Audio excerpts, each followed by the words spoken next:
Okay, fine, maybe with a delay, blah blah blah. Okay, zoom one. What is up, everybody? Welcome to another edition of Music Maniacs with your hosts, me, Dr. Earl, and YR. Now, we tried to get a hold of Arknoy Strokabine a couple times before we went live, but we were unable to. As you may remember, I tried to get a hold of Ark last Thursday to do our, which I think was the TV Memories show that we had planned, if I remember. No, it was supposed to, yeah, it was TV Memories. Now, I Gmailed him during this past weekend with the ideas that we're going to lay down for tonight's episode. And fortunately, we tried once again, as stated, to get a hold of Ark. We don't know if he's sleeping, if he's ill, or if something happened. So, Ark, if you're out there, if you're listening, join us on the call. The door's open for you, buddy. Now, we also try to get Prince Idol onto the call because to see if he's willing to participate. And if anybody wants to call in to be a part of the show tonight, feel free to. We'll add you in. Just stay on the topic that we are discussing because too many times people have come on and they derail the show, causing us to go off track, and then everything just goes to shit. So here we go. Now, Wire's going to give us a review of the recent Smashing Pumpkins show that he saw last night in Dallas, Texas. And Billy Corgan, as you know, is considered one of the first emo rock artists, along with Green Day. But he's also a big fixture on the wrestling scene. As you know, he's the owner and president of the National Wrestling Alliance. He was also in a promotion back in Chicago. And he had some involvement with TNA Wrestling when Dixie Carter was co-running that company. Hello. Hello? There you are. So yeah, so I was seeing that obviously for the NWA he was like on TNA Impact. He gave them a bunch of money and Yep. like they would give him creative control. But um, first of all, have you ever heard basically? You know how they have in every city, mostly in the United States, they have the pavilion arenas where it's like Yes. outdoor, Yes. outdoor venues with the lawn, Yep. like the Cynthia Woods, like Cynthia Woods. Cynthia Woods, Pine Knob, and of course Freedom Hill back in the southeast Michigan areas. What's the one in Tampa? Is it an outdoor too, or I never been to any outdoor amphitheaters. Those are called usually amphitheaters, by the way, there. And look I've up that yet date? Date? What is that date? Is it September? Is it this month uh for the Florida show? which one? Which act? Skinny Puppy? Pumpkins. Oh, the Smashing Pumpkins. Let me see if I can find it here.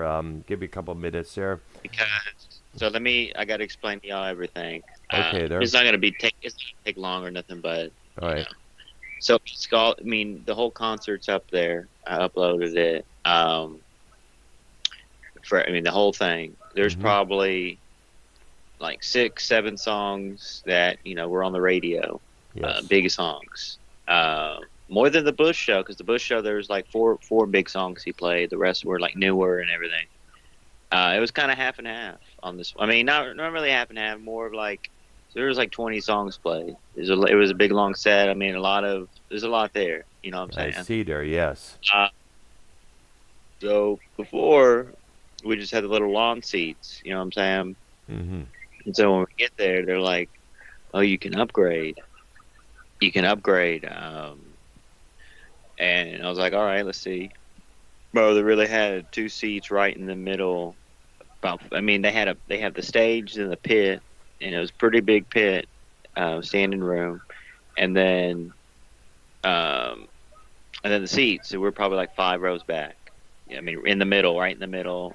I mean, I really couldn't ask for anything because, bro, standing there was like a 5-hour concert with all the headliners and I mean the openers. So the people that were standing in the pit is like, man, you know what I'm saying? I see. But for the pumpkin show, I did stand for the whole pumpkin show to record. I mean, everyone else was standing. The pit was probably at first when you get to a concert, guys, it's like you may not think, oh man, not a bunch of people are going to show up. I mean, even on the Ticketmaster, that's why they were upgrading because there were not a lot of seats sold. I mean, it was really there was more seats not sold than sold. Maybe reason being maybe it was obviously in the outdoor venue, blah blah blah. So at first, yeah, they didn't have a lot, but by the end of the night, I mean that the lawn was packed. The lawn was packed underground. I mean, I see. walk Yeah, around and everything. Seats pretty much filled up, but you get to, what I'm saying? It was like it wasn't by the Pumpkin show. It was pretty full, but the band um, Rebel Sons, Rival yes, Sons. yes. I heard of them. Um, I remember they opened for Iron Maiden when I saw them back in 2019 at the City of Woods Pavilion. And I've oh, heard the name Interpol and the other opening act a couple times, but I haven't really heard of their music. yeah, Interpol was kind of boring. It was like super not progressive, super um, alternative rock. Yeah, I Like, see there. but let me tell you, like there was so we upgraded best seats in the house basically. Um, there was a lot of goth females there, Doctor Oh Brown. I yeah, mean, yeah. I like know you mentioned that in the message that you sent me on Skype that there was going to be possibly that happening. And of course, pumpkins being considered a lot of it. Somebody in the realm of the goth, self-love. Was it not the emo? Basically, it's basically yes, pumpkins were considered nowadays one of the first emo rock bands out there, along with. and they, Mm-hmm. Go ahead. I mean, would you consider like Marilyn Manson in the same pond or? Well, Marilyn Manson's a lot more harsher, lot more disturbing than what the Pumpkins are usually be. Because Manson was about basically was Manson was about being your own person. Basically he treaded towards more darker realms when it comes to that. Yes. But I remember my ex-girlfriend was talking about Marilyn Manson at that time, around 2002, 2000, early 2000s. She was not too happy with the Manson at that time because Manson back then was about, fuck it, da da da da da, fuck it, like international Yeah. hate, irresponsible hate anthem was one of the songs that she used to dig, along with the beautiful people, the reflecting God. And she kind of felt like Manson was kind of turning towards emo with songs like Heart Shaped Glasses, his not too cool version of Highway to Hell, which I remember hearing. Not a good version, I should say there, by the way. Oh, And did you look up that date for the by the way? yes, wait, yes, it's going to be August 20th at the Mid Florida Credit Union Amphitheater in So downtown that's the Tampa, Sunday. Florida. Yeah. Mm. How far is that? Is that like kind of far from you, or it's not that bad? I do not know because I very rarely been to downtown Tampa. I'm hoping to do that sometime, possibly tomorrow when they get paid. To check out some of the things there. I would like to do that with my sister if she's available, but she's tied up with her online job and everything else, and plus doing her other things just as well there. Well, West so I Palm have Beach. mm-hmm. West Palm Let's Beach. see. Hmm. Oh, the Not credit union. Is it? amphitheater. Yes, Credit Union Amphitheater in downtown Okay, Tampa, Florida. for one, it's tax exempt, so you don't Mm. pay taxes in the state of Florida. Oh wow. So that's pretty. And then, so what you could do, Brown, Mm-hmm. depending on like lawns right now, lawn is 32 right now for lawn. Oh. But let me look at how many. Yeah, it's kind of like there's a lot of seats still available. I'm looking at the map and the individual seats right now. Uh huh. I'll send you a picture. This is the so like I only can send you a piece of like the map, but imagine all the other parts look like this. What I'm about to show you. All right. So this is what it looked like And usually, like if these were hockey tickets or something, they would go down in price like the day of. So, but these the pumpkin tickets, they weren't going down.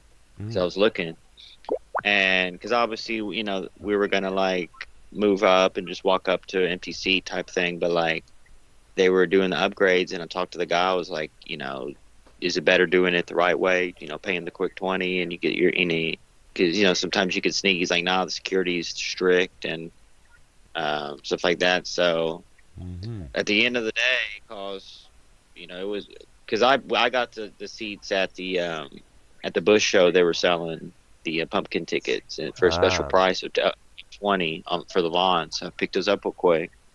So basically, yeah, 20 to get in. I mean, the parking cost damn 40. wow. So the parking $40 for much it. parking? Wow. I mean, it was a place that was in Ark would know about this place, but it's been here since like the late '80s, and it's in the bad part of Dallas. Like the ghetto kind of part, older. The hood. Yeah, so you don't really like there's parking lots surrounding it, but you don't once you pull up to one, it's like all right, whatever. You know what I'm saying? Like, so to get in, yeah, it was the 20 for the lawn, and then you upgrade for the 20. Um, Got right there. I mean, it's well worth it. It's well worth going out of your way to drive to go, because let me tell you something. Like, you can't really compare them to Judas Priest. Like, I'm not really Mm. talking or Kiss. I mean, I'm not talking like stage show, fireworks, fire, nothing like that. Just Yes. Mm-hmm. being 100% live. And yeah, they threw in. They can't bring up a 1,000-piece orchestra for tonight or whatever the song they had with the orchestra, right? Yes, I remember. Um, and so they play that obviously, tracked on that, but that stuff, it doesn't matter. Like, the stuff that matters is the vocals and the actual live instruments being Yeah, pre-recorded. drums, exactly. You know what I'm saying? So Yes. other than that, it was 100% live, right? And if you close, I mean, Billy Corgan's voice sounded just like what you heard on the radio all those years. Yes, on the I mean, record just as spot well. Yes, spot a on. 100% live. I mean, that you can't really see. There's few groups that Maiden, others that could still sound like they did back in the day. And I know it's just the '90s. We're not talking '70s, '80s, but still to be. Oh, I mean, it just blew me away. Probably, I mean, I said easy top 5 best show I've been to, but I'm closely putting it in the top 3, Dr. Brown, and that's saying a Nice. lot.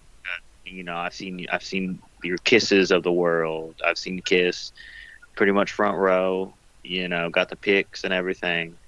Priest. The The newer Kiss, right? Priest. yes. Priest. That's a whole different. On. I can't really compare any because you were there and everything, and I saw him twice. I can't really compare nothing to that right now. But I don't know. The Pumpkins is going to be hard to beat on sounding spot on and being 100% live at the same time. Yeah, it's true. Yeah, did kind of get kind of hot in there, and yes, did it kind of? No, I don't want to say drag on, but I just say that because I record every song, and sometimes that might get tiring, my arms and everything. Hmm.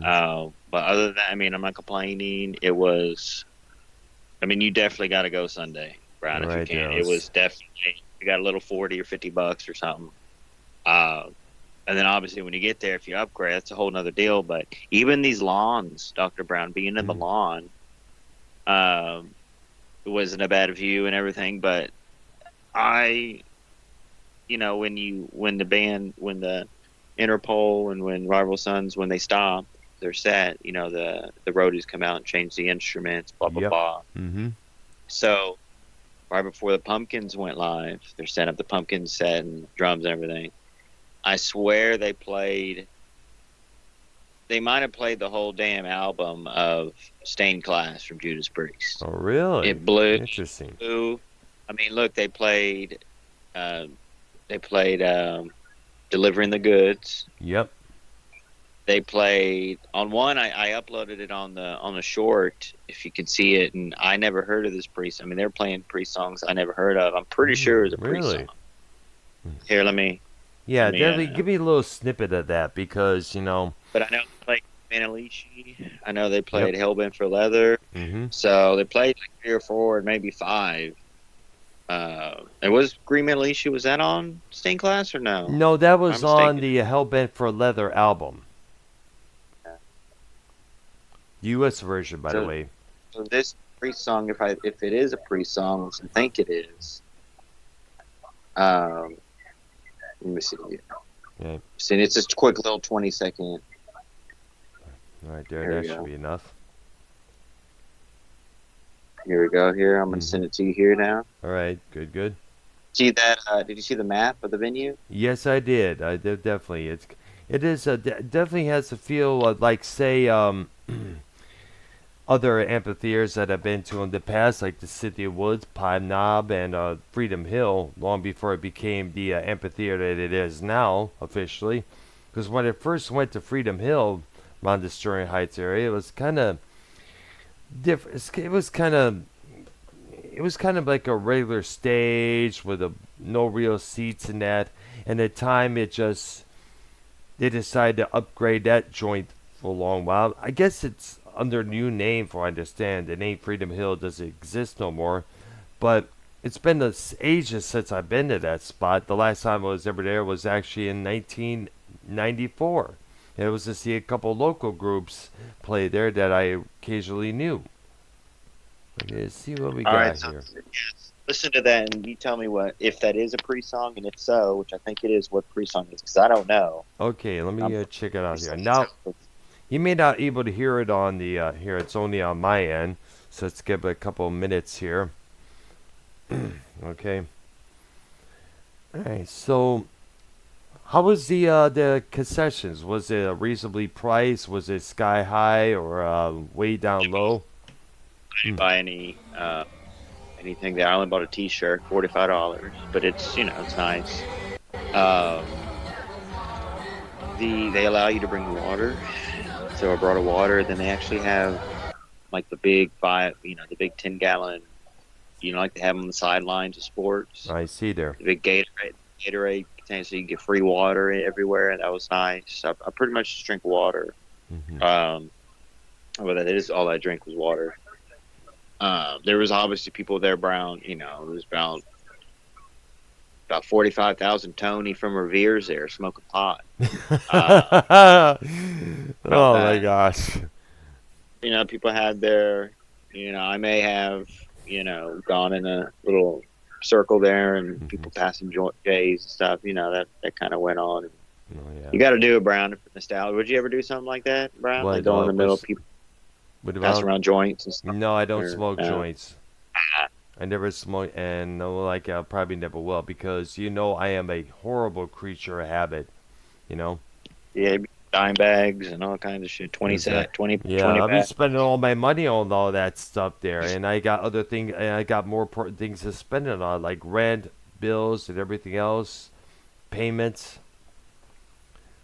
I just But definitely there is the goth emo, because he wears like this gown type deal yes, I've seen them a few times.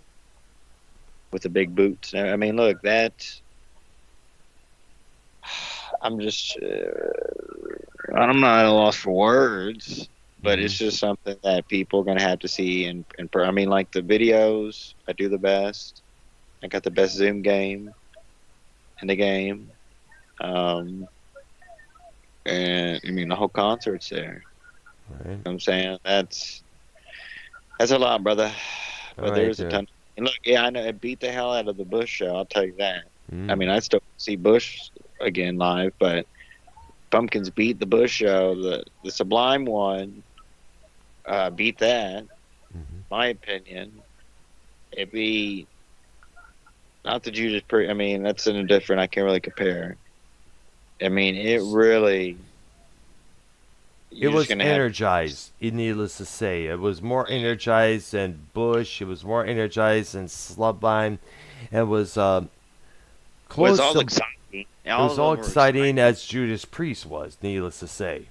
And plus, to see that the Pumpkins pretty much, besides their bass player, because they added a couple people. They actually Backups. had yeah, they have the James Eha guy, original, Yep. and they have another guitarist, and then Hmm. they have the bass, and then they have a chick, a lady singing backup vocals, and she plays, like a little acoustic, Hmm. and then the original drummer on that. Jimmy Chamberlain, yes. So just that's pretty cool in itself. You know what I'm saying? I don't know if it was. I know they toured last year. They went to like the arenas though, but I have to say and how they're doing these upgrades on the tickets, like those were like, 140, $150 seats, somewhere 500, somewhere 700. It just depends, some of the resellers. But um, Pit would have been cool, but again, you have to stand the whole time. I don't mind that. We don't mind that standing, but having the seat was nice for the bands that we don't. Hmm. Because it does kind of suck, bro, to go see a group that you don't know like an opening group, you don't know any other stuff. And, like, I mean, maybe one song, Hmm. every now and then, but it's just a part of the thing, it's just a part of I feel like warm up groups, some of them, if they're not too good, might put the crowd, de-energize. But I was looking around, people were definitely singing to the Interpol stuff. So very interesting on that. Mm. Um, the If you want to look this up, oh, did you listen to the Judas Priest thing yet? I'm just gonna play it right now. I was gonna play it when you were still talking, so I'm gonna Yes, go see ahead. what. All right. Yep, Evening Star. That's from the Hellbent for Leather album. Wow. See, it's a super deep track, right? I was like, bro, they're praying like Yes. deep tracks of Priest that I don't even fucking know. Yeah, it's a Like, good oh, song. In fact, Hellbent for Leather is a good album altogether, along with Stained Glass. Stained Glass is the one with Exciter, Beyond the Realms of Death, so Invader. maybe they were. Oh, she Hellbent for Mm-hmm. Leather Yep. played that song and then was delivering the goods on that, or was Yes, it delivering. was. Absolutely. All right, so they were playing Hellbent. All right, so that Absolutely. makes sense. All right there. Blew my mind, bro. I was marking out. I was like, what? I mean, like, It's interesting because back then, they had to play other alternative acts with the bands that were playing in terms of the equipment setup and such. Because back then, the two sides were very segregated, but now it's like they're all lumped in together. Whether it's Nirvana or Guns N' Roses or Motley Crue or the Pumpkins what? or Pearl There's Jam. there's like things on Billy Corgan working with Tony Iommi. I Mm, don't know, like amplification or something that they worked on, or they did something.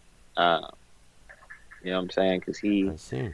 I looked at his rigs, like Billy Corgan's rigs. He has this amp that, like Tony Iommi, his brand or something, or Mm, the amps that he put the fixture on.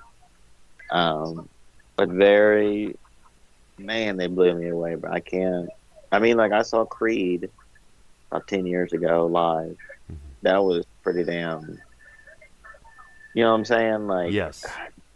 just being able to hear. I mean, the sound was great. Now I have to say, like a lot of opening acts, like these two opening acts, the sound wasn't all that great. Like the guitar was a little too louder than the audio. But I think that's because when the main acts come in, they have their own audio guys and they help out the other acts. I guess like the audio, it's not always to the. I mean, because Pumpkins dialed in when they went live, and I wasn't worried about. I mean, I heard that before. That usually the opening. I mean, even this Pantera thing. I mean, I was seeing in the Jersey that all you could really hear is kick drum and the vocals. Mm, Eddie Trunk was talking about like, yeah, sometimes um, sometimes it's like that, like they use their own sound. The main bands use their own sound, obviously, in travel, but then the opening acts they use those engineers. I'm not saying they do that on purpose to make it sound bad, but when you have your own hired soundman with you, it's going to be dialed in perfectly to your band and your songs and everything. So, with that being said, yeah, like two opening acts, it wasn't really all that. I mean, compared to like the Sublime, like that was mhm. fine. Like the opening acts for Sublime there. um, Slightly Stupid and everything. Like they sounded great, but uh, other than that, I didn't come there for the openers. But it was interesting. Like on the West Coast tours, they actually had instead of Interpol, it was STP. Obviously with like some new lead singer with the original band. But I mean, I would have been cool listen to the new STP with those old classic songs rather than Interpol. I mean, that would have been Yeah, it is my choice. true there because STB did come out with some good stuff there. And even like people say, oh, it's better to see the band's original and as much as you can. But even like an STP with the new lead singer, like when you're at, like people don't understand when you're at these shows, it's a whole different experience than watching these shows on YouTube, these concerts on YouTube, or when you're at the Because you're show, live at the especially when you moment. have, yes, especially when you have decent seats, it really puts you in a whole different. I mean, this was. I mean, for all the wrestling fans out there, you know what I'm saying? Like, I mean, this Yes. guy loves what we love as a passion of professional wrestling, and I mean, he beats the shit out of Jericho, bro. Jericho being a wrestler like Jericho is, and in the wrestling game Yes. and having a fan. I mean, I'm sure it's great, but like, I mean, to still do that now and be, I mean, Yeah. it blew my mind, Brown. And you should definitely go for sure. Definitely Okay. try to hit that. I mean, it I'll try my was. very best to do it because you got. I didn't really. Haven't been really paying attention much to the concert stuff that's been going around the Tampa area there, because I've been so busy with my job and everything else. Remember, I get done at about 10 p.m. at nighttime. I start early. Sometimes start early in the morning at times. I work my ass off, so I don't have that much time to really look into other things. This and that.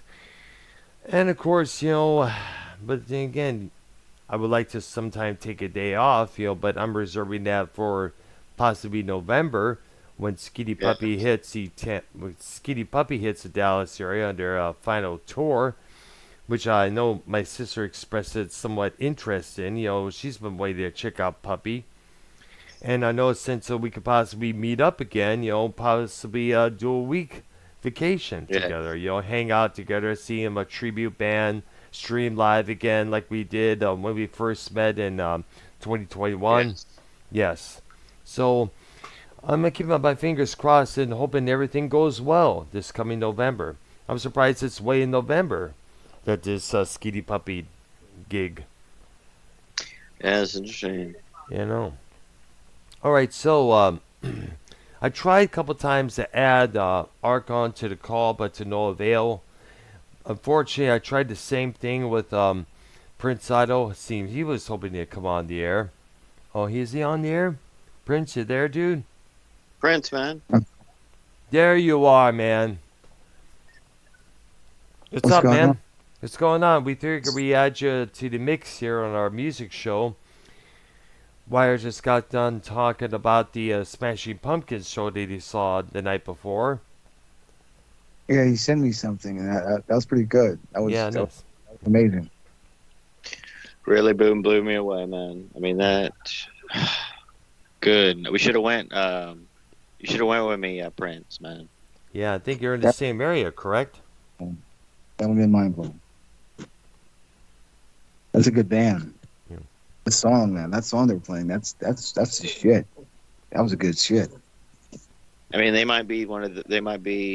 I mean, I think Nirvana's overrated. People say they were started it all, blah blah blah. But like Pumpkins is still in that grungy alt rock type. You Yes. know what I'm saying? Sophomore Um, Jinx. Way better song. I mean, bro, like he can play all the instruments, and he played all the instruments on the first album on the studio. Like, you know what I'm saying? He can do all that shit on his own. It's all about him. Billy Corgan, owner, president, and CEO of NWA Yep. Wrestling Company. Mm-hmm. Exactly. NWA involved in a TNA just as well there. Okay, so let's get to the one of the main topics of our music show tonight. Now, there's a thing called the Sophomore Jinx. And many artists, bands have went through this a couple times in the past. Some didn't succeed, some did. I got a list of some of the bands that have succeeded this thing there. And this is not only applied to music, this also applies to sports as well as TV and movie franchises. Like if one movie comes out and it's successful, like the movie Speed with Keanu Reeves, Sandra Bullock. However, the second one, which is Sandra Bullock and somebody else, that flopped miserably. So TV, radio, and music are the ones that often experience what is called the sophomore jinx a couple times. And we're going to be taking a look at a couple of bands out there that have surpassed the sophomore jinx. And basically, I've got a couple of them right here. Let's start with, of course, Nevermind by Nirvana. Now, it's their second record. It was the first on a major record label, DGC, I guess it's called the David Geffen Company. That's what it means. It was distributed by Geffen Records. And it was the second record, as stated. Their first record was called Bleach. It came out in 1989. That did pretty successfully. It was an indie release. Nevermind came out and just blew everybody away. It became a staple in what is called alternative rock. The song Smells Like Teen Spirit still gets played on the radio at times nowadays. The Bends by the band Radiohead, another alternative act that's kind of like drifted towards the prog rock realms there when you think about it. Their second record, The Bends, did pretty awesome as well with the song Fake Plastic Trees, as well as Bob Dylan. Bob Dylan. His second record was called The Freewheeling. That did pretty much well there. The first record he come out with was Folk Standards. He proved himself in his movement, and he proved himself pretty well in his second record there. Amy Winehouse's album Back to Black. It was the second record, believe it or not. That did pretty successful with the song Rehab. Unfortunately, she did not go to rehab as she should have indicated in the song, unfortunately. Now, there's an artist named Phoebe Bridgers. She had her second record called Punisher. It came out shortly after her 2017 debut.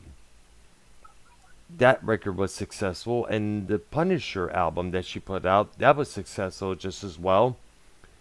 And by the way, these are from AmericanSongwriter.com that I'm reading this list from. We also got here What's the Story, Morning Glory by the band Oasis, featuring those ultra fighting brothers, Liam and Noel Gallagher. If they're not making music, they're making fights with one another. Their second record of the same name that I just mentioned, that did pretty well there. The first record definitely maybe was a good start. Madonna's Like a Virgin album, that succeeded the first album for sure. Look at all the hit songs that came from that album. An album by Van Morrison called Astral Weeks did pretty much well, just as well there. His first record was called Blowing Your Mind, but the second one, Astral Weeks, did extremely well, a lot better. Carole King's Tapestry, that was one of her prime signature albums. It was her second one. Her first record was called Writer, and Tapestry has succeeded that with the songs So Far Away. Let's not forget, she also wrote the song You Got a Friend, which James Taylor took to the top 10. Her song is called You Make Me Feel Like a Natural Woman. I Feel the Earth Move. And basically, these songs that she put out still staples on the soft rock circuit to this day. You know, now there are albums out there that did not do so well their second time around. Bush's Razor Blade Suitcase, that came out in 1996. There was a couple of hit songs on that record, but the whole album just didn't really par up to the first record, which had a ton of hits like Glycerine, Machine Head, Everything Zen, Little Things. Dr. Bum, Yes. would you say like in maybe I'll say 1999, 2000, 2001, Yeah. roughly the boy band movement, Mm. Backstreet Boys in Sync, 98 Degrees. Do you feel like when you're talking about like produced by the machine, produced by the companies? Yeah. Oh, you mean with the other subject we're talking about in terms of the copycats? Well, no, I'm just talking about like Mm. how, yeah, like how Exactly. music industries, just pump out, the same acts type Oh thing. gosh, oh man, that went on a lot. But that also ties into the sophomore albums not being as good. Yeah. Because you look at Backstreet Boys and Sync, like their first albums were major, Mm. huge. You know what I'm saying? That was the popular music at the time, Dr. Brown. Yeah, the pop Yeah. music, the boy bands and the girl groups, and the blonde-haired teeny bop singers. Yes, and You know remember that group Kitty? Kitty. Oh, Kitty. You mean the rock band Kitty? Yes. Yeah. Yeah. So well, that wasn't tied into that kind of stuff. Thank goodness. They were more, gothic-y rock type of group there. I know. Wasn't that like a punchback at that movement? Like, hey, we're a group of women and we don't have to be Riot like pop Girl singers. scene. Yes. Well, it was a lot more darker than what Courtney Love's band had preceded. Mostly the Riot Girl movement was usually gals with microphones, guitars, often dressed like in baby doll clothing at times. I remember one of the gals from Babes in Toyland dressed like that. And some of them didn't really dress like baby dolls or Lolitas, but they often wore regular clothing at a few occasions, like flannel, jeans, combat boots. But it was all the same movement. Yeah, Lolita. You know the Lolita story there, how they often dressed it like that a couple times. Pretty girl with a dress on, but with an angry voice and an angry attitude. But there were a couple of albums that were supposed to be deemed successful, but didn't really do that. I mentioned the Bush album, Razor Blade Suitcase. Another example, Don't Look Back by Boston. Their second record. Their first record went phenomenal sales. The second record kind of sold half of what the first record sold. And apparently one of the big reasons is that the album was just yanked all the way from their producer, songwriter, engineer, Tom Schultz. Basically, the record label was hungry for another Boston album, and they didn't really give the time for Schultz to finish that record.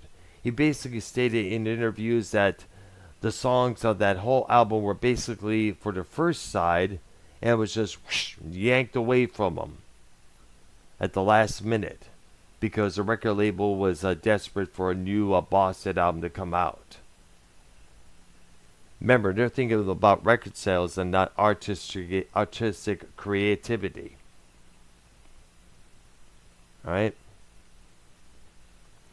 Alright, so other albums on this list was a Weezer album called Pinkerton that really didn't do so well as the first record there. I'm looking up here. Let's see what we got here. What the heck? This thing is messing me up inside. All right, there. Here's a couple others here. Britney Fox, a glam rock band. They had a second record called Boys in Heat that didn't really do so well. Bon Jovi's 7800 Degrees Fahrenheit, which came out in 1985. Had one minor hit single from that album that just went away from there. Body Count's album Born Dead, which came out in 1994 under a new label. And that didn't really do so well, unfortunately, because people are kind of like cautious of this band because of the Cop Killer song. And probably because there was no song about killing cops on this record, just as well. Of course, the I album don't back. support. Go I ahead. do not support. I do not support the body count. Ice T. Calling. We do Cop respect killers. police. Yeah, we do Yeah. respect the police as well there, you know. But then again, that song was written about what happened with Rodney King back in 1991. And at that Cop time when killer. the... air- Yeah, go cop killer. Cop killer. I'm a nigga, nigga, nigga. Cop killer. Something like that. Some no, bullshit. No. well, there's no N-word on that song. Because I mean, most of the songs sound the same anyway. You know what I'm saying? well, not necessary. I had the first Body Count album, and basically there I, was one main album. There was one. Let me describe the album for you. It was one main enemy on that album, which was racism. It tackles racist parents. It tackles racist cops, and it tackles the basically it attacks racism, and basically some of the songs on there is kind of like hardcore, kind of a horror, gloomy, dark, but with one thing in mind, you know, to combat the racism that exists in the world today. And that was the main motive of that first record. thank you. Yes. Now, the second record, Born Dead, had a song about O.J. Simpson and proclaiming how guilty he was. But sadly, that second record didn't do so well as the first one, unfortunately. You remember the band Candlebox? Their first record did extremely well. Bring treat she won't so bad. Hmm. But I did. That'd be a good show because I think they're opening with Three Doors Down. Candlebox? Yeah, Candlebox, Mm. that lead singer, he's retiring. Oh, really? 30-year, yeah. I mean, I Interesting. only know the you do remember the world, treat your bird, and then the other one, it's like I'm dead to June and where's all I'm dead. How does it go? I I'm not try sure. you The two main songs they played for them was "You" and die "Far for you, Behind." die for you, yeah. I Diaper, die. yes, Yeah, it's called yeah, You. yes. It's called "You." It's Uh, about his struggle with drug addiction. Let And me tell "Far you Behind." something. At that concert, Brown, Hmm. like there's a lot of the goth chicks, right? Yes, But correct. there was like it was kind of like being in the '90s again. Like people were dressing. It was.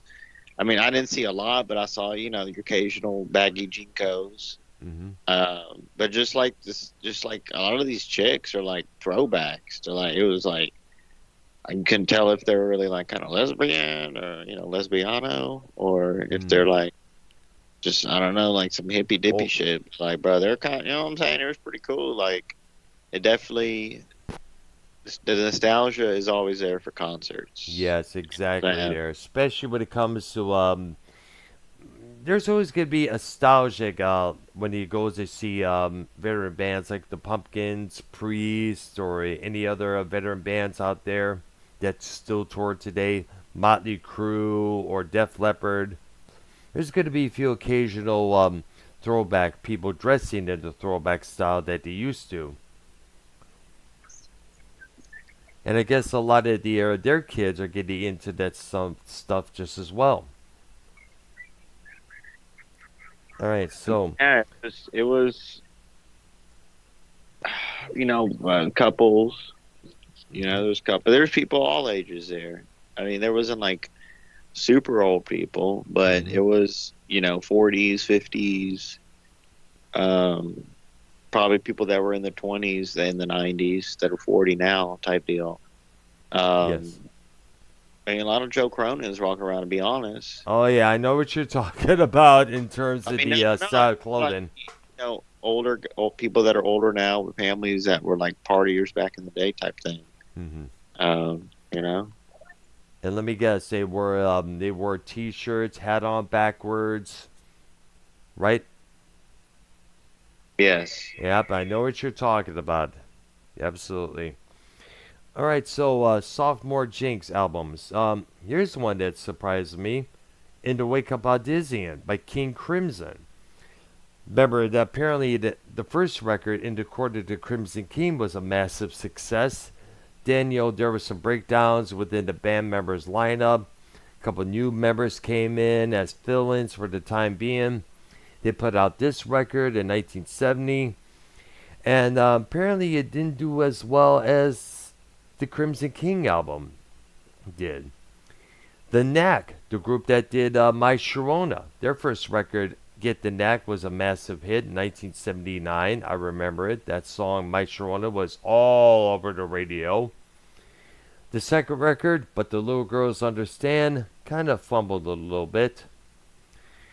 And of course, we cannot forget Hootie and the Blowfish.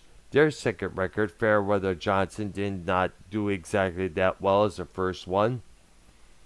Another 90s act, Gin Blossoms. They had a second record called Congratulations, I'm Sorry.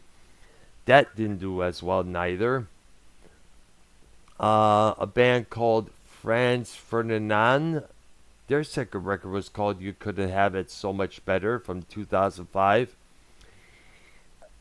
That bit the Sophomore Jinx dust. A second record by the band Diamond Head. It came out in 1982.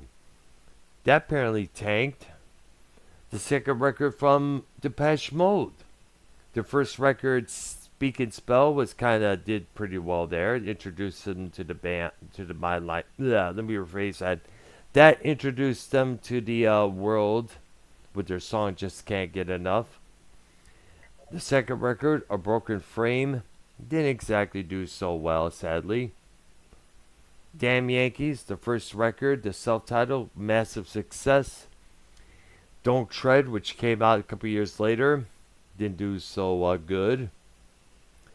The Clash's second record, Give 'Em Enough Rope, didn't do same as you know.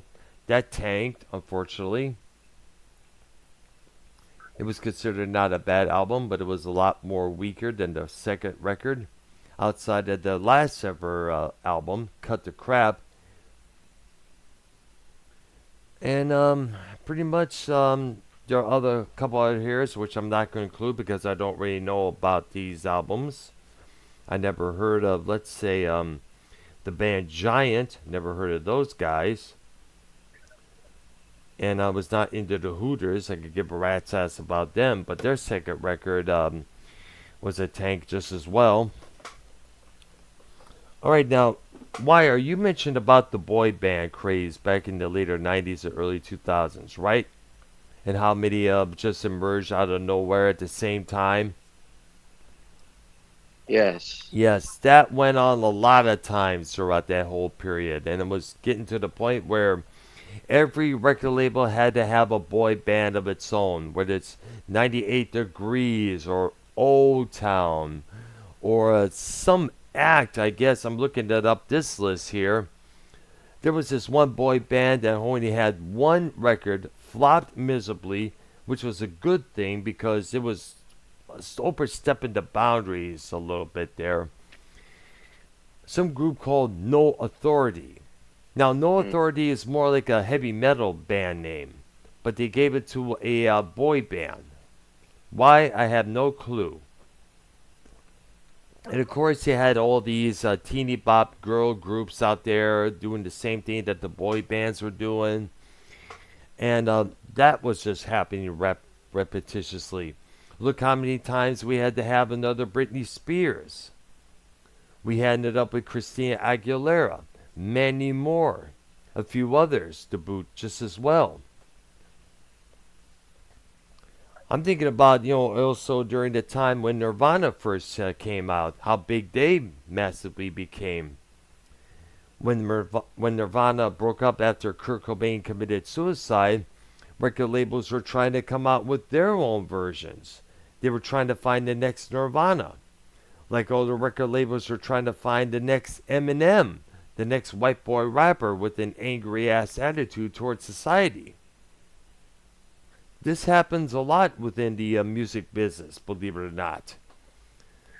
And you do this to cash in on what's trending out there. And they do also do this to make money. Come out with something, hey, let's come out with another version of this. Let's come out with another version of that. But the thing is, most of those versions are carbon copies and they don't do as well. People can see, we all know it's all a sham, a fraud and stuff. Oh, I gotta throw in this group 4 by 4 Capitol Records' version of New Edition. That came out, I guess, in 1988. They had one couple minor hits, and that was about it. And unfortunately, sadly, it just, tanked miserably. People could tell the difference, for crying out loud. Makes no sense. But sadly, that's how it is. Now, I don't know if they're still doing that today, but I sure as hell hope not, because it was a cheesy attempt to cash in to make money. And like I said, they should just stop it. I don't think there are any major labels out there anymore, I don't think. You think? Because I don't know what Electra Records is doing, let alone Asylum. Sony, Housecore Records. Hmm? Housecore. I heard of that. Phil Insomnios. Phil Insomno. Yes, I was watching a Pantera performance opening for Metallica, and Phil was wearing that T-shirt. And when you mentioned that, it's like, oh wow, interesting. That's his own. He Mm. owns it. Nice.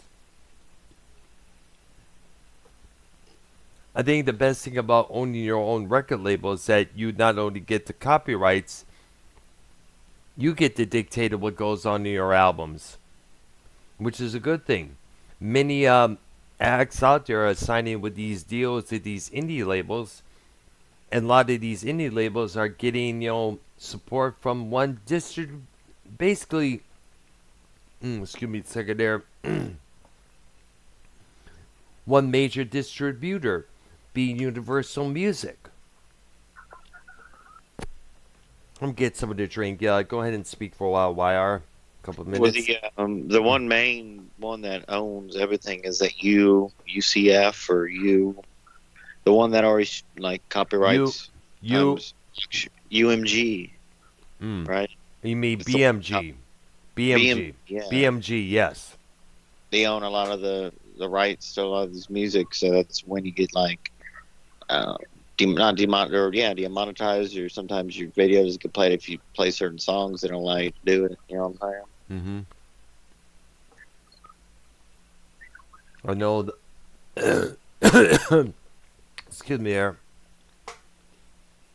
I know I had to remove the Basketball Jones segment from one of our shows that we did because it got blocked by YouTube because of that. I had to re-record the whole episode and upload it on my channel, minus of course the Cheech and Chong track. And it's BMG. It's also UMI, Universal Music International, I believe it was. Those are the main ones. Where back then it was. And also, I know Sony Entertainment is still functioning.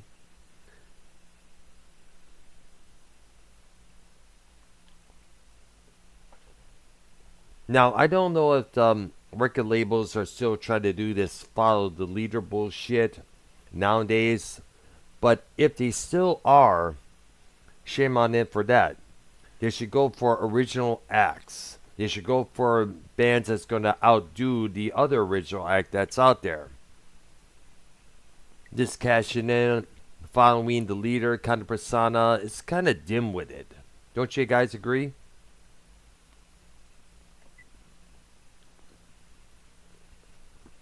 And is Prince still on mute, unfortunately? Prince, get unmuted, dude. Prince, get involved, man. We invited Sean to the call to participate, dude. I'm here. I'm listening. I've been listening the whole time. All right, so what do you have to say about all that we spoke of in terms of Sophomore Jinx and this trend of putting out carbon copies of original acts? Because there was one that Epic Records tried to do back in 1984, 85, tried to come up with their own version of Prince. He called himself Jack, J-A-K. He had an album out called I Go Wild. Tried to come Sound. out, tried to look like Prince, but with more wilder hair. No, he's a poser. You want to be cover Yeah. band. That's what that Yes, is. yeah, that's Cover. what it is. That's what you're. There was another group that tried to mimic the time. They called themselves Loverboy. Yeah, exactly. They were a lot of critics were harping on that for trying to sound like and look like the time. In fact, one radio programmer said it best. Instead of trying to be the second time, be the first Loverboy. And we're not talking. I don't think it's Dream. No, it wasn't Loverboy. My apologies. It was called Dream Boy. The name of the band was. My apologies to everybody out there. Dream Boy. Dream Boy. I Yes, got worse. exactly. Dream Boy. He's my dream boy. It's like, give me a break. My apologies to anybody out there who thought it was interpreting the Canadian rock band with what I was talking about in terms of carbon copies. In fact, here's something else. The Mary Jane Girls, you may remember them. Their songs Candy, In My House. That was Rick James's version of Vanity 6, believe it or not. Remember Prince had Vanity 6 as one of his proteges? That song Nasty Girl, He's So Dull. Yep, and it became Apollonia 6. Yep, we all been through that. Yes. And we also, now Rick James came out with his own version, but it was a four-piece instead of a trio, but he called it the Mary Jane Girls. Actually, it was originated by Rick James. Rick James told Prince. Prince did it first. Yeah, exactly. Exactly. We all knew that. The thing is, both were successful the first time. Well, the Mary Jane Girls was successful more the second time with that song In My House. That came out in 1985. And I guess a couple of the Mary Jane Girls are occasionally do shows on these retro shows that's sponsored by radio stations and now and then. Yeah. Yeah. All right, so does anybody have anything to offer, by the way? Well, we do want to give a shout out to Prince. We want to give a shout out to Joe Yes. Cronin. Yeah, by the way. One. Yeah. Brownie, we need to get you at the Pumpkin Show this weekend. All right, I'll see what I could do. If I'm not making no guarantees, because of work scheduling and all that stuff there. Yeah. Plus, you gotta let them know about your day off. I'll have about 2 weeks ahead, so I would do what I can. If not, don't be flabbergasted or don't be sad. But I try my best. They come around every year. They come around every, you know what I'm saying? But All right. All right, there. So has anybody? Have you tried to get a hold of Arknoia by chance? yeah, I keep calling up. I tried a couple of times just as well. I'm getting worried about the guy myself. I hope nothing bad has happened to the dude. Might be sick or something. All right, there. It would be nice to hear from the guy. I'll probably Gmailed him later on this evening to see if he's okay. I'll do it on both his Gmail and his Skype just as well to see if he's up to it. So I guess we'll probably close out this episode of Music Maniacs. And if I don't hear anything from Ark, what do you guys want to do tomorrow night?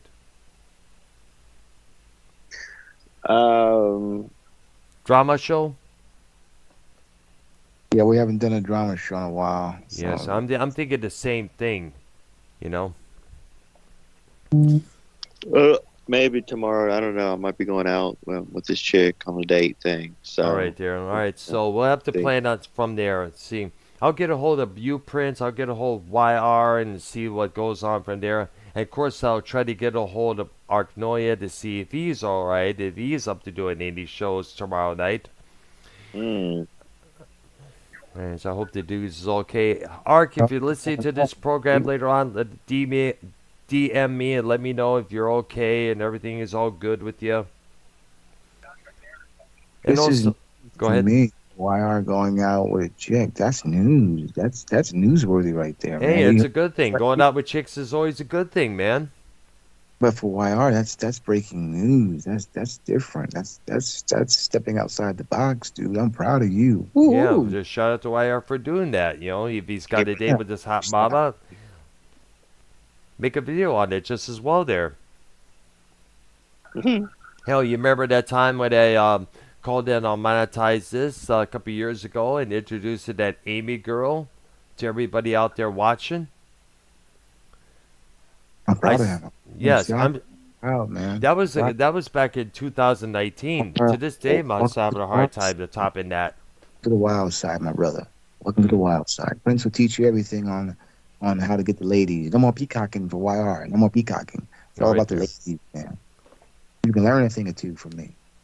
All right.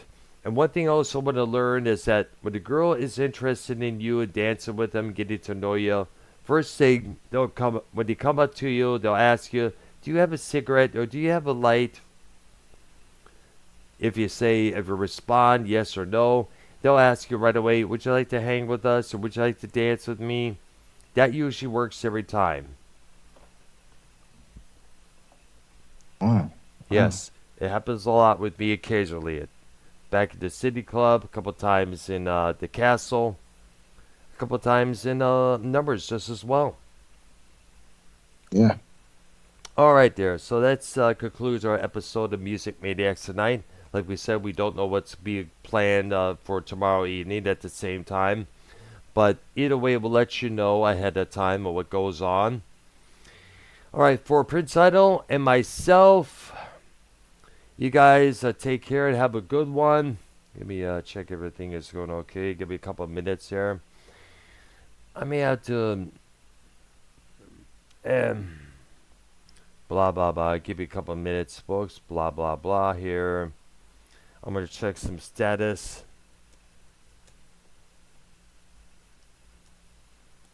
All right, there. It's all good. All right, and that's be for our show for this evening there. All right, for YR, myself, and Let's Prince go Idol. to Yeah, the I got. show. All right, there. All right, there. You guys enjoy your Wednesday evening. We'll see you then.